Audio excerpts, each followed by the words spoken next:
Sejam bem-vindas a mais um Confraria de Mulheres, esse espaço planejado para a gente se encontrar todas as semanas para aprendermos juntas com as mulheres maravilhosas da Bíblia. E também com as mulheres difíceis da Bíblia. Elas têm o potencial de nos ensinar e é por isso que a gente se encontra aqui para, antes de mais nada, aprendermos com essas mulheres extraordinárias. E hoje eu quero trazer duas mulheres para vocês. Duas, Helena. Abra sua Bíblia aí comigo. Em 1 Reis, capítulo 3, e nós vamos ler a história que é contada a partir do verso 16. Vamos lá? Certo dia, duas prostitutas compareceram diante do rei. Uma delas disse: "Ah, meu senhor, essa mulher mora comigo na mesma casa.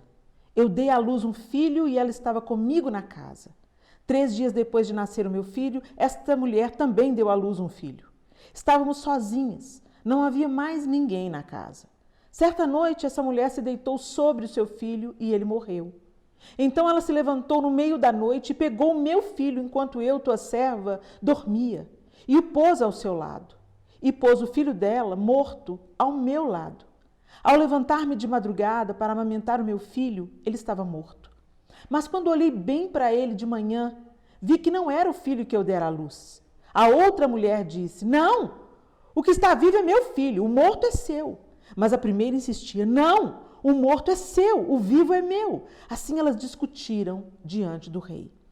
O rei disse: "Esta afirma: meu filho está vivo e o seu filho está morto. Enquanto aquela diz: não, seu filho está morto e o meu está vivo."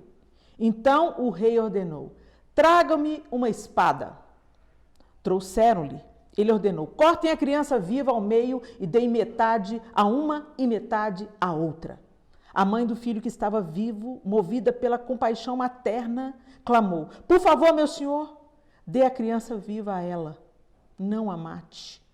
A outra, porém, disse: "Não será nem minha nem sua. Cortem-na ao meio." Então o rei deu o seu veredito: "Não matem a criança. Deem-na à primeira mulher. Ela é a mãe."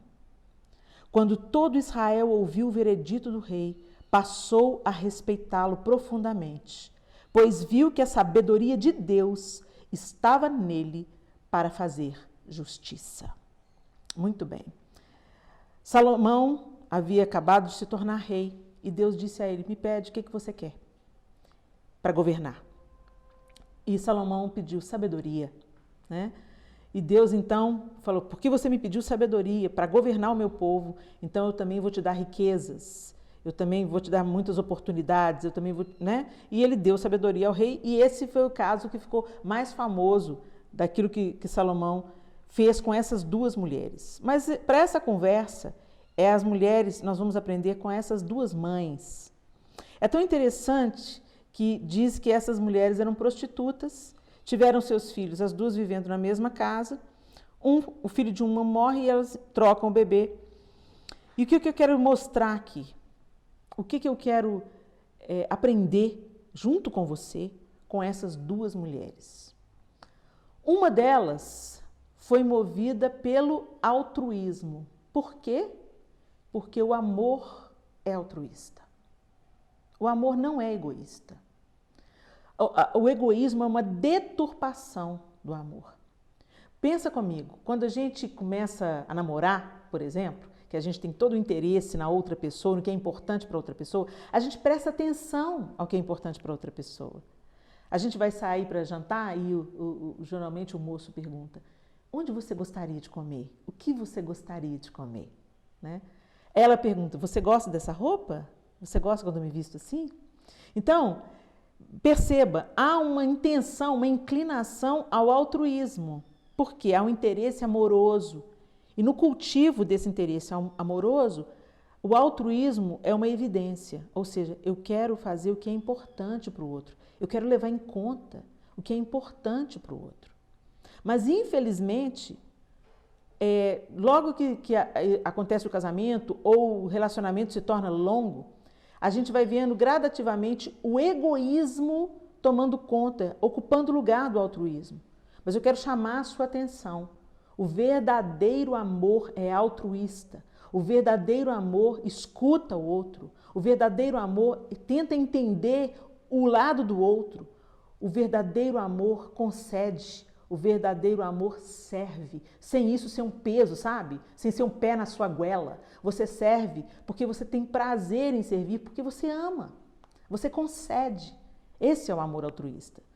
Salomão, sabendo disso, ele falou, parte a criança ao meio. Ele sabia que a verdadeira mãe, movida de altruísmo, ela iria interferir para dar a vida ao seu filho. Ela não queria ceifar a vida, mesmo que isso representasse perder o seu filho para outra. Mesmo que isso representasse ser tida como mentirosa. Mas perceba, ela imediatamente se move altruisticamente e ela põe em primeiro plano a vida do seu filho. Vamos dar uma pausa aqui. Que tipo de mulheres nós somos? Será que nós, às vezes, começamos a jornada altruístas e na metade do caminho nos tornamos egoístas? Gente, existe até uma fala, e uma fala acertada, que diz assim, olha, você tem que cuidar de você para você ter condição de cuidar do outro. Isso é uma realidade, né? Você tem que gostar de você para você gostar do outro. Isso eu acho uma meia-verdade. Porque, por incrível que pareça, gente, à medida que a gente vai cumprindo esse papel de amar o próximo, de se sentir útil, de ser altruísta, de ser uma solução na vida de uma pessoa, isso, inclusive, melhora a maneira como a gente se vê. Então, a autonegação, o que é a autonegação? É diferente de autocomiseração. A autocomiseração é aquela que diz, oh, eu não valho nada, eu não tenho nada, eu não posso nada, oh vida, oh céus, oh azar, ninguém me liga, ninguém me quer, ninguém me chama de meu amor. Sabe como? No final é orgulho do mesmo jeito, é você no centro de todas as coisas. O altruísta não, o altruísta pensa em si, mas também pensa no outro. Ele está interessado em compartilhar aquilo que recebeu. Ele está interessado em ouvir de verdade a necessidade do outro e ele, naturalmente, ele se torna empático, se identifica com a causa do outro, se apresenta como solução. E isso traz a ele também um senso de satisfação, de alegria, de cumprimento de propósito. Você entende? Mas a música que é tocada no século hoje é a música Cuide de você que o resto se rale. Cuide de você porque os filhos crescem, vão viver a vida deles e você vai ficar aí, as baratas. E muitas mães terceirizam a educação dos filhos, muitas mães não abrem mão dos seus projetos pessoais, nem que seja para equilibrar um pouco a estar com os filhos. Não, eu vou viver o meu projeto, eu vou viver a minha vida e que o resto se lasque. Depois a ficha cai e aí já não tem mais nada para ser feito. Equilíbrio é o que nos falta, equilíbrio. Nem um lado extremo, nem o outro lado extremo. Algumas mulheres chegam para mim e falam assim, Helena, olha, eu larguei tudo, eu ouvi uma pregação sua, eu larguei tudo e estou cuidando dos meus filhos, estou cuidando da minha casa, não está sendo fácil não, mas eu estou atravessando. E parabéns, você está priorizando a sua família, mas não se abandone. Nesse processo, enquanto você está abrindo mão, você está se colocando em segundo plano, para que os seus filhos tenham o seu melhor, para que o seu marido tenha o seu melhor, para que a sua casa tenha o seu melhor, também cuide de você. Porque senão o quê? Vai para o outro extremo. Meus filhos me devem tudo, porque eu larguei tudo por causa dos meus filhos. Então agora vocês têm que me dar satisfação de tudo. O filho casa e ela quer continuar se metendo na vida dele. Não, porque eu dei minha vida por esse menino. Eu larguei todos os meus projetos por causa desse menino. Não. A gente precisa reorganizar, sim, as nossas prioridades, mas com equilíbrio e sensatez. E lembrando aqui, aprendendo de novo com essa mulher, o altruísta concede, mas depois não fica julgando na cara. Porque isso é do amor, se mover pelo outro sem esperar necessariamente alguma coisa em troca. Porque naturalmente, gente, quando a gente ama e a gente é altruísta, a gente já recebe uma recompensa. É incrível, mesmo que essa recompensa não venha dessa pessoa a quem você ama, a quem você se devota.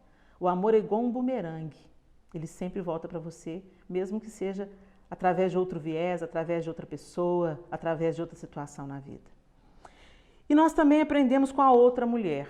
Olha que interessante, o que me chama atenção na fala dessa mulher é que ela fala, enquanto a outra fala assim, não, não senhor, por favor, não faça nada, deixa a criança viva, deixa a criança viva. A outra fala assim, não, pode partir no meio sim, Porque se eu não vou ter, nem você vai ter. Olha, presta atenção nisso. Essa aí é a característica do invejoso, né? O invejoso é aquele que não quer que você tenha o que ele não consegue ter.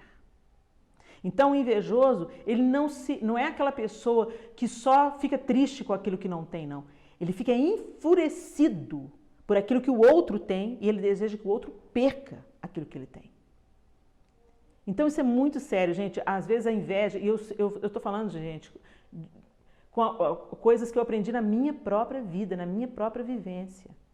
A inveja, ela te sabota, ela traz a sua vida. Ela é filha da ingratidão. A inveja é um pecado sério, grave, mas às vezes ele é tratado com menos importância, como menos importante, porque ele às vezes não fica evidente. Ele é um pecado que acontece no coração, um pecado que acontece na mente. Então ele fica ali velado, mas nada está velado aos olhos do Senhor. E as consequências desse pecado também vêm para a vida, como as consequências de todos os outros pecados. Então, o invejoso é aquele que nunca está feliz com aquilo que ele tem, com quem ele é. Aquele que sempre murmura, aquele que nunca consegue enxergar as benesses, as bênçãos de Deus cotidianas. Gente, e às vezes a pessoa, graças a Deus eu não sofro desse mal. Deixa eu te informar que a psicologia já estudou e já provou que todo ser humano, em algum momento da vida, é vitimado pela inveja. Se ela vai se tornar crônica, se ela vai se tornar uma doença realmente na vida de uma pessoa, aí é outro caso. Mas todos nós, em algum momento na vida, somos afligidos por essa sensação de insatisfação pelo bem que você desejou, mas o outro alcançou. E aí é que nós temos que vencer, sendo agradecidos por aquilo que Deus concedeu ao outro, confiando no amor de Deus, que também fala não para as nossas vontades, porque Ele sabe o que a gente aguenta ter e o que a gente não aguenta ter. Então aí é que entra a nossa confiança em Deus. E começar a perceber as bênçãos que nós temos. A gente está tão preocupado com o que o outro tem, com o que o outro não tem, que a gente não enxerga as sementes que nós recebemos de Deus, os talentos, os dons, o cuidado cotidiano, todas as riquezas que nós desembrulhamos todos os dias. Cada manhã, cada entardecer, o pão de cada dia na nossa mesa, a proteção, o livramento, livramentos que a gente nem fica sabendo. Quanta bondade do Senhor, bondade e misericórdia nos seguindo todos os dias. Mas quantas vezes a inveja te cega, minha querida? A inveja tem apodrecido o seu coração. E é isso que ela faz, ela apodrece os ossos. E eu tô te dizendo o que eu sei, porque durante um tempo importante da minha vida, eu fui uma pessoa invejosa e que não conseguia enxergar as bênçãos, as dádivas que a gente recebe todos os dias graciosamente. Essa outra mulher aqui, ela era invejosa. Como ela perdeu o filho dela, ela queria que a outra também perdesse. Ela queria que o outro também morresse. Ela queria que a outra também experimentasse a dor que ela estava experimentando. Que a gente aprenda com essa mulher. Ela perdeu tudo. Ela perdeu não só o filho. Ela perdeu a possibilidade de ter uma amiga que a apoiasse no momento de luto. Ela perdeu a oportunidade de participar também da criação desse outro bebê, de ajudar a amiga. O texto diz que as duas moravam sozinhas, certamente enfrentando o preconceito, a discriminação por serem prostitutas, viviam isoladas. O texto diz que na casa só estavam as duas e os bebês. Ela perdeu, e a inveja, é isso que a inveja faz, ela nos rouba tudo, todas as possibilidades, ela aborta. Então eu quero te dizer, vamos aprender com essas mulheres. Com qual das duas você precisa aprender hoje? Eu preciso aprender sempre com as duas. A nunca deixar o meu antigo inimigo retornar. Nunca deixar. Gente, é uma área, a área que a gente vence também é a área que a gente tem vigilância.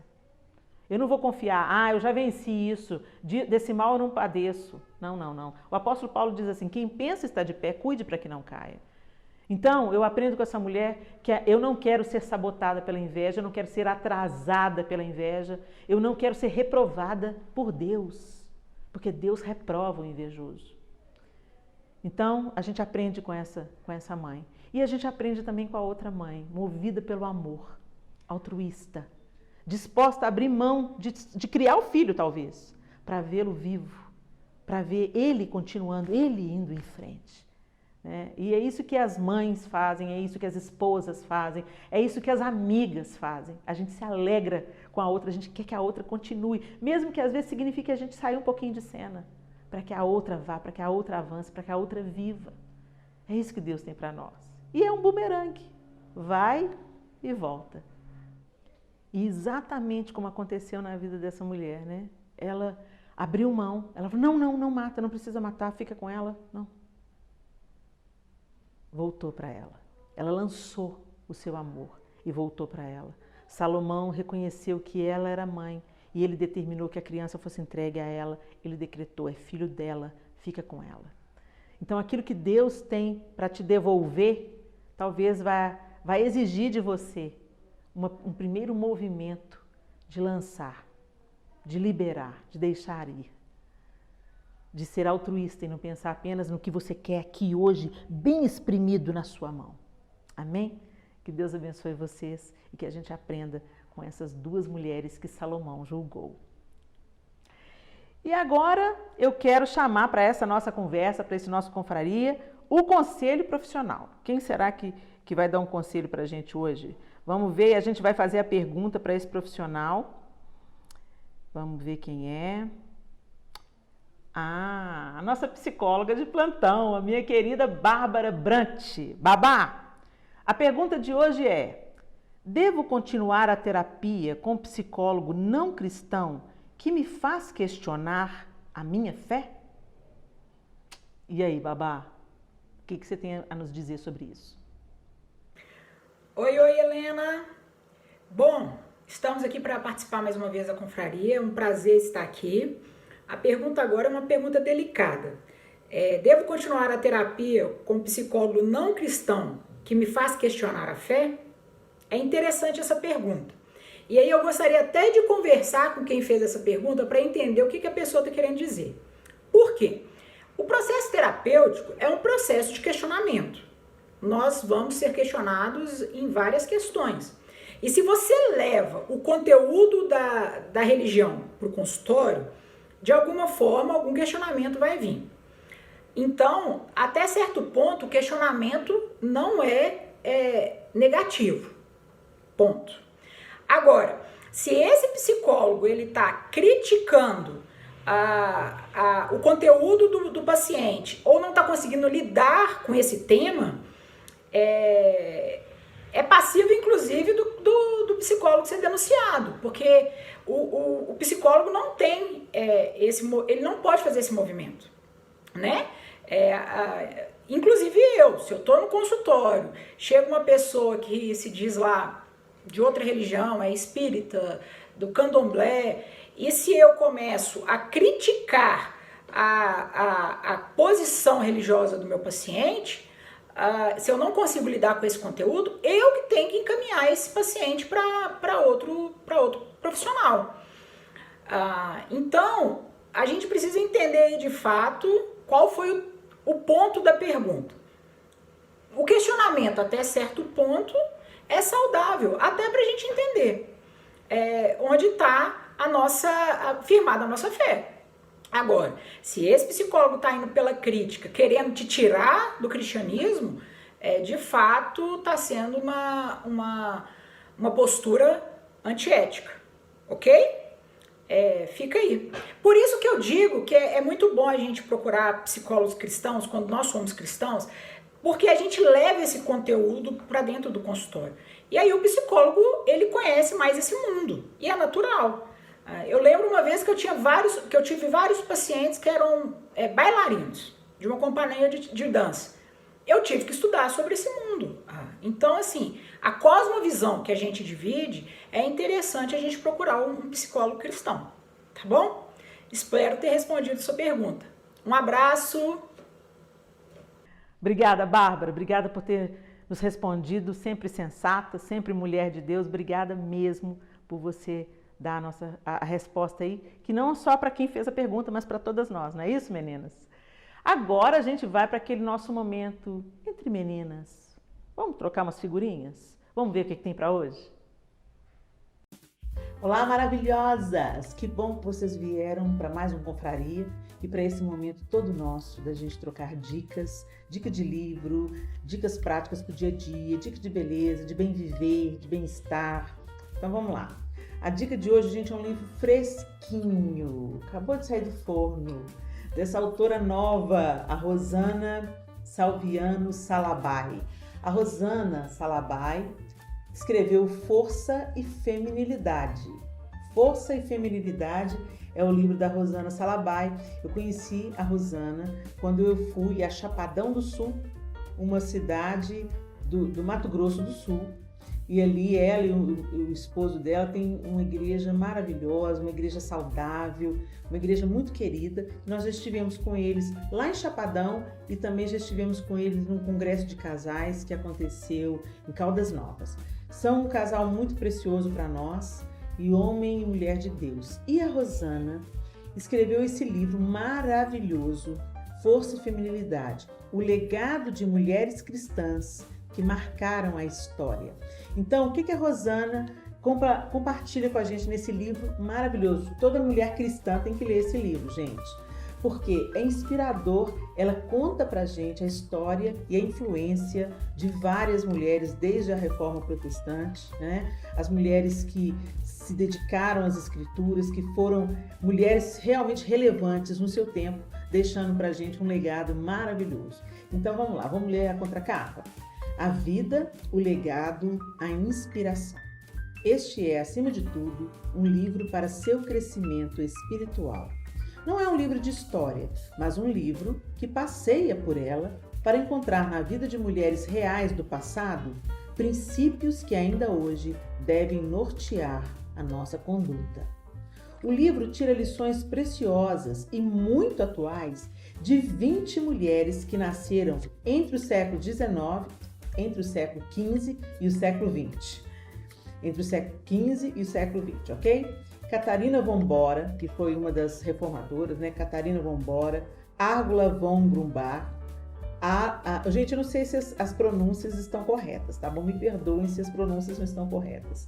A Anna Zwingli, a Catarina Schultz-Zell, a Idelette de Boer Calvino, a Philippine de Luns, a Charlotte de Monay, a Mary Durand, a Susanna Wesley, a Sarah Edwards, a Sarah Poulton Calley, a Catarina Booth, a Susanna Spurgeon, Anne Judson, Emma Mood, Aimee Semple McPherson, Rosa Parks, Elizabeth Elliot, Ruth Bell Graham e Ruth Graham. E em cada capítulo, além dos fatos históricos, você encontra uma abordagem bíblica para a meditação e ainda um desafio para escrever também sua história e legado. Você vai amar essa leitura. E, de fato, é uma leitura encantadora e vai nos colocando em contato com essas mulheres maravilhosas que viveram ali entre o século XV e o século XX e que fazem toda a diferença na nossa vida hoje. Essa participação de mulheres é muito importante a gente conhecer a história e o envolvimento das mulheres na Reforma Protestante e no legado de carregarem as escrituras como mães, como esposa, como educadoras. Eu recomendo essa leitura. Então anota aí, Força e Feminilidade. Só, gente, que para você adquirir, eu ganhei esse livro de presente. Então eu não sei como é que a Rosana está distribuindo. Como eu disse, ele acabou de sair do forno. Então eu quero deixar vocês com o endereço no Instagram da Rosana, porque aí vocês podem fazer o contato via direct, solicitando ela: Rosana, como é que eu faço para comprar o seu livro Força e Feminilidade? O Instagram é @Rosana Salabai. Rosana com S, Salabai, exatamente como se escreve. O final é I, não Y. Rosana Salabai no Instagram. Vai lá no direct e pergunta: Rosana, quero o seu livro. Gente, maravilhoso. Vale a leitura. Muito bem. Sabe quando você abre aquela caixinha de amido de milho? Maisena, né? Ou quando você abre aquela caixinha dos seus flocos de aveia que você usa de manhã? Ou até mesmo a caixa de sucrilhos, e aquela fica um pouco assim esculhambado. Você já notou isso? O que acontece? A caixa fica toda bamba, você abre, você tenta abri-la direitinho, mas aí ela rasga e aí fica aquele pacote junto com a caixa, aquela bagunça. Aí é assim aí ou é só aqui? Bom, eu arrumei um jeito, eu aprendi um jeito muito legal de organizar essa caixinha. É muito simples, é só prestar atenção no vídeo. Vamos aprender?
Muito fácil, não é?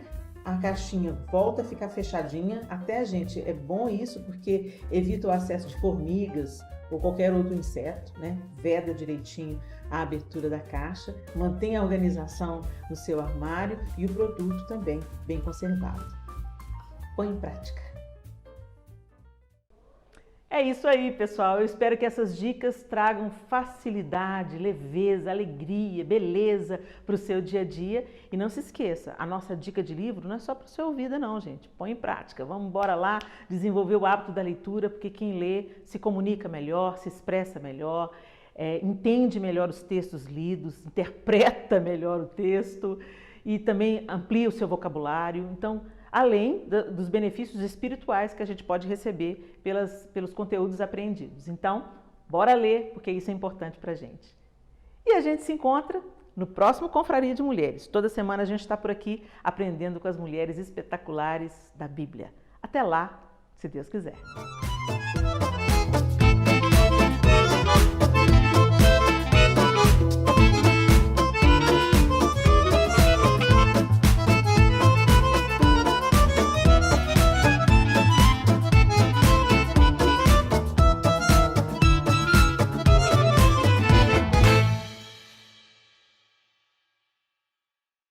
Se Deus quiser.